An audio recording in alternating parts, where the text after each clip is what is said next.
Well, welcome. I'm so glad that everyone has a great time in the summer. I recently graduated from Partners in Policy Making this year. And it's exciting because we're not just here, we're going to be learning about what Erin Compton has been up to lately. Erin Compton is an accomplished young woman who who who uses her voice. And so I am happy to have Diane and Erin Compton to join us. So Erin, can you tell us a little bit about your educational experience? For high school, I went to Westmont High School, but took classes through Illinois Virtual School and Academy. And now I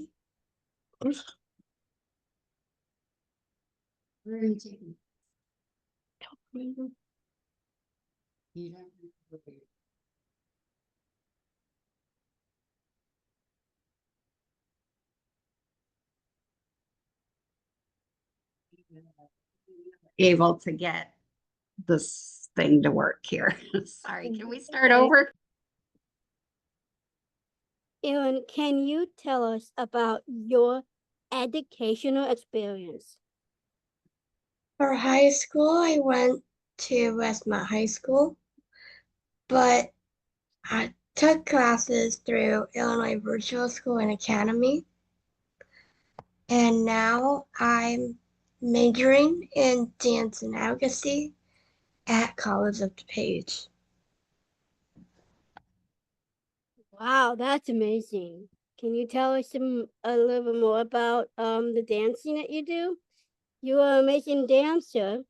Can you tell us about your dancing adventures and all the things you have been involved in when it comes to dancing?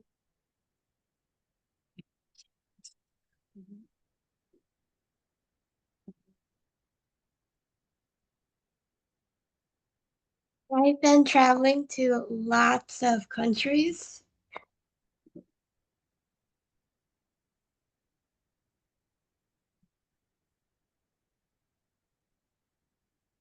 Like Germany and Finland, that I came back last month for Wheel, and I did Joffrey Ballet.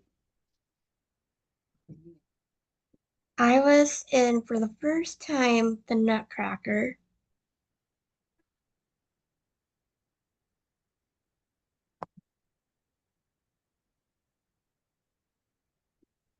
I did the German Wheel. I came back from Germany for the World German Championships, aka known as Turnfest, Amsterdam, and the Disability Pride Parade in Chicago, and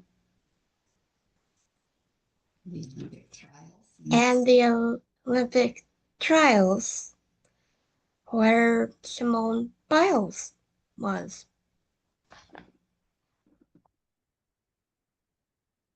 I also dance in unfolding disability futures. I danced in the plant with a Holocaust survivor named Ginger Lane.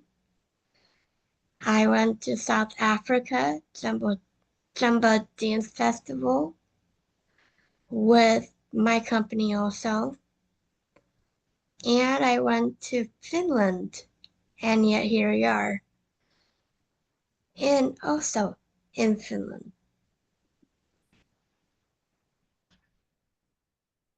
So you probably had lots of fun. And I performed in the Young Choreographers and Composers Project.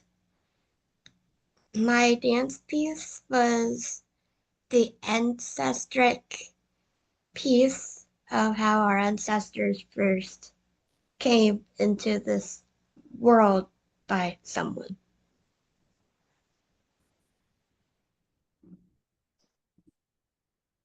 Wow, that's amazing. Wow, that's big and talented. I think the listeners are interested in learning more about your experience as a Star Tech Fellow. First, tell us a little bit about Star Tech and then about your project you did with them and why it is important. What was your favorite thing you did in this program? The SARTAF Fellowship that is sponsored by ISB, SAPE, and the University of Missouri. It pays people with disabilities to research. My project was the accessibility of wellness. Society has rules like only being allowed to have $2,000 in savings to keep SSI.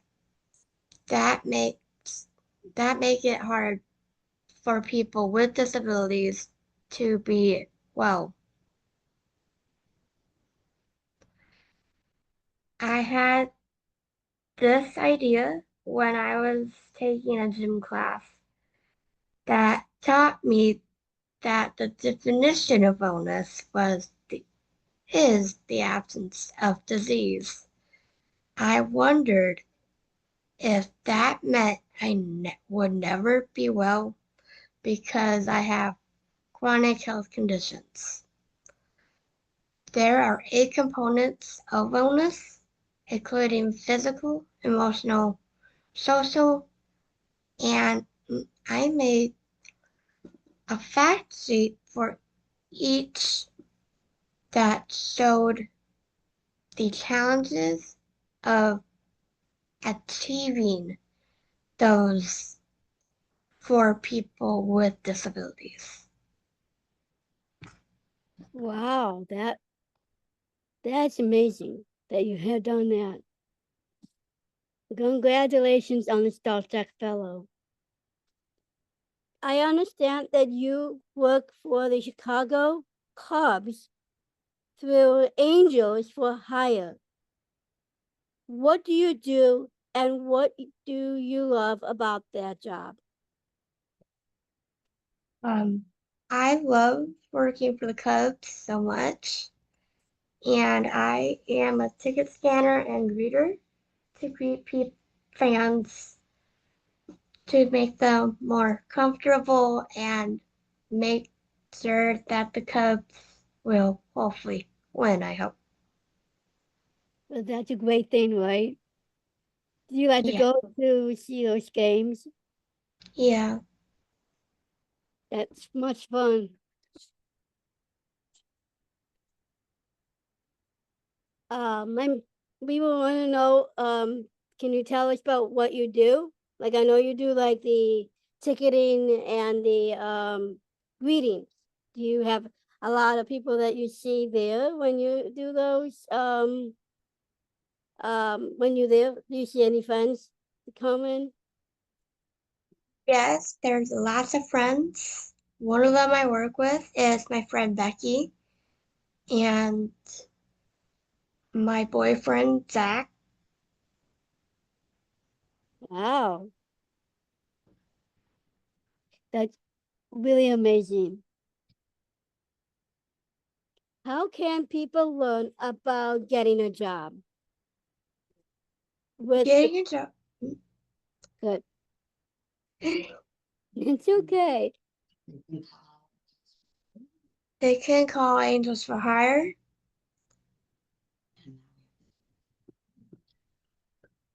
The dignity and pay had officially passed.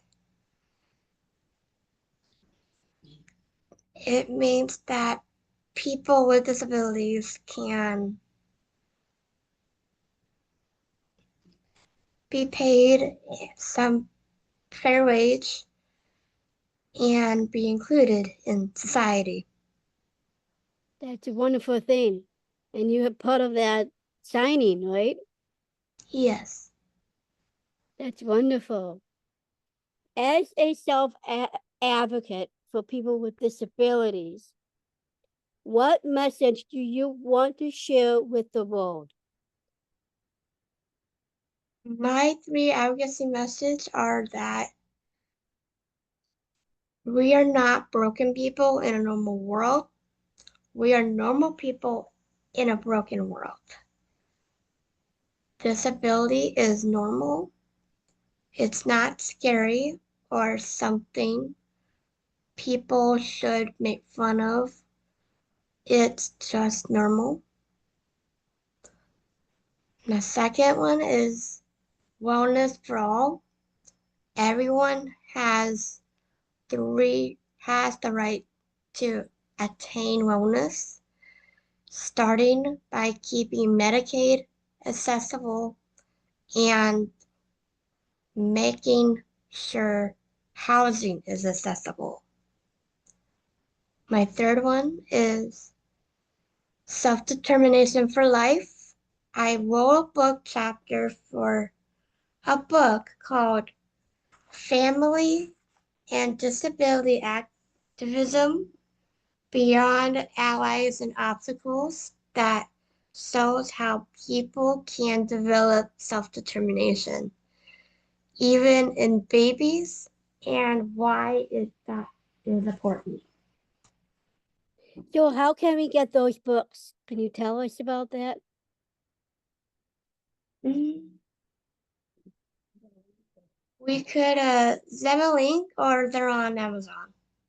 Oh, okay. So we'll make sure that we will get that link to those people so if they want to look at it. Tell us about the board you're on. Can you tell us a little bit about the council and what you do as a board member?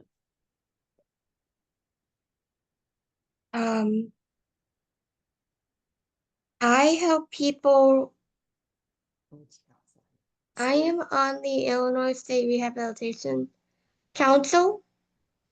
I help DRS with finding more people to reach out to in most unsearchable regions of Illinois. And I represent people with disabilities through transition. So it's going to be my final year term to serve on the council. That's amazing. Thank you, Erin, for coming. I do have some questions for your mom, if that's okay with you. Sure.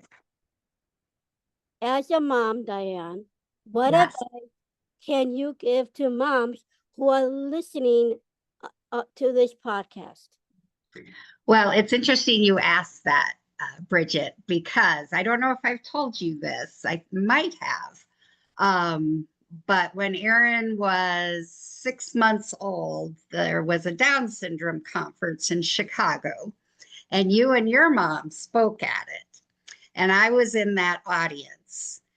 And just hearing the two of you speak and present your possibilities, my bar for what Erin's future was going to look like really raised, which I got to say, a lot of people thought I was in denial because Erin was home with a feeding tube. She was unable to eat. She had to have 3 surgeries the first year. And here I am saying, oh, well, no, it's good. She's going to be fine. I saw Bridget speak. So you and your mom have definitely shaped Erin's life, my approach to parenting, and I'm very, very grateful for that. And I find it just full circle that we are now making a podcast with you. So keep doing what you're doing. And I guess we're just trying to do the same. If we can be that marker for people that, shoot here, don't listen to when people tell you it's here, because the goal is here. It truly is. And you may not reach that, but why not try? because if you don't try, you definitely know you won't. You'll be here. So thank you for that. And that's, I think, the advice I have is just to keep going.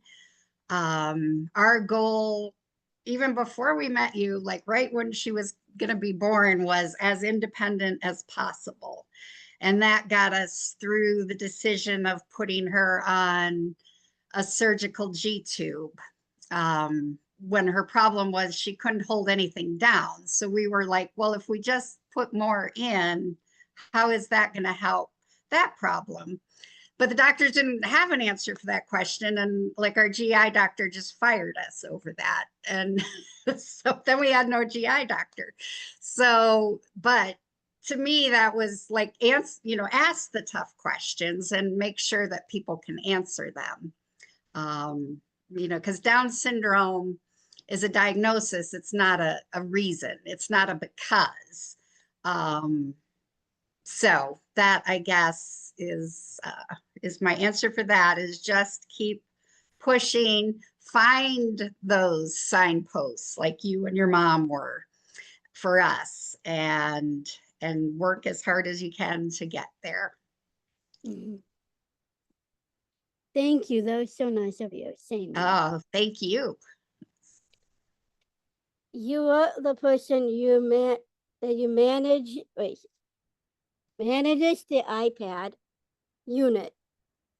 What are some of the main issues people are concerned about who have disabilities and their family members?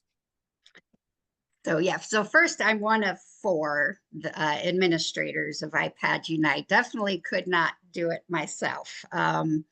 So we have Marie Herbert, who is very knowledgeable in all things. Her sister has been part of DRS and also from the PUNS list for a number of years. So she's got a lot of lived experience and just overall knowledge. And we have Paul Blobouth, who is a researcher by trade. And so he, if you have a question, you can ask Paul because he's got an answer for it. And then we have Kate Thomas, who does our like new members coming in and things. So definitely it takes all of us. It takes a village. We have so many people that come on and answer questions. Even people asking the questions help us all learn. So it's definitely a village. A lot of the questions we get, of course, now we have the new regulations put in on Medicaid, and that's very concerning. We have a lot of questions on housing, finding a place for our loved ones to live after we're gone. That's a huge issue. And I know your group, Engage Illinois, is very helpful in that, and we appreciate all your help.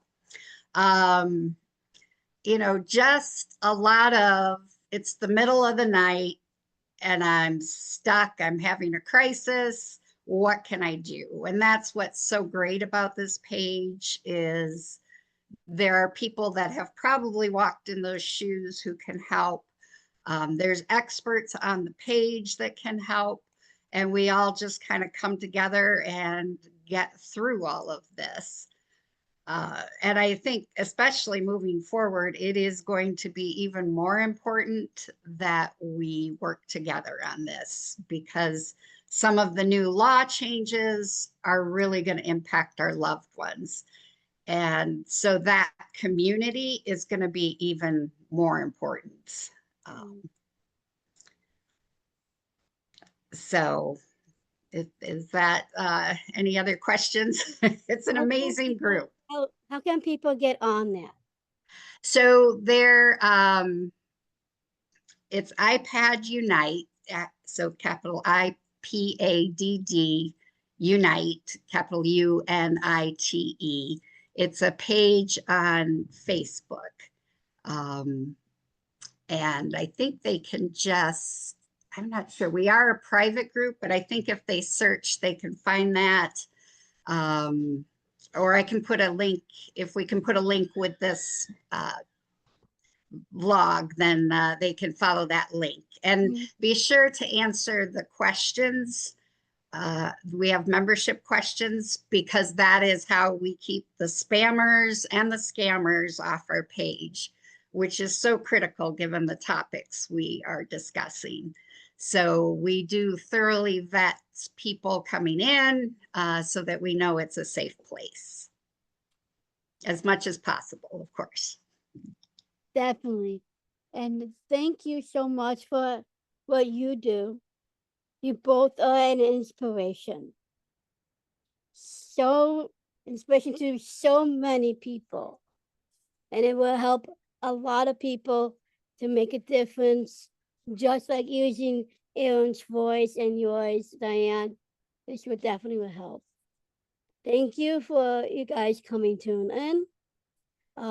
Be inspired by the next one we're doing in August, and I will let you know.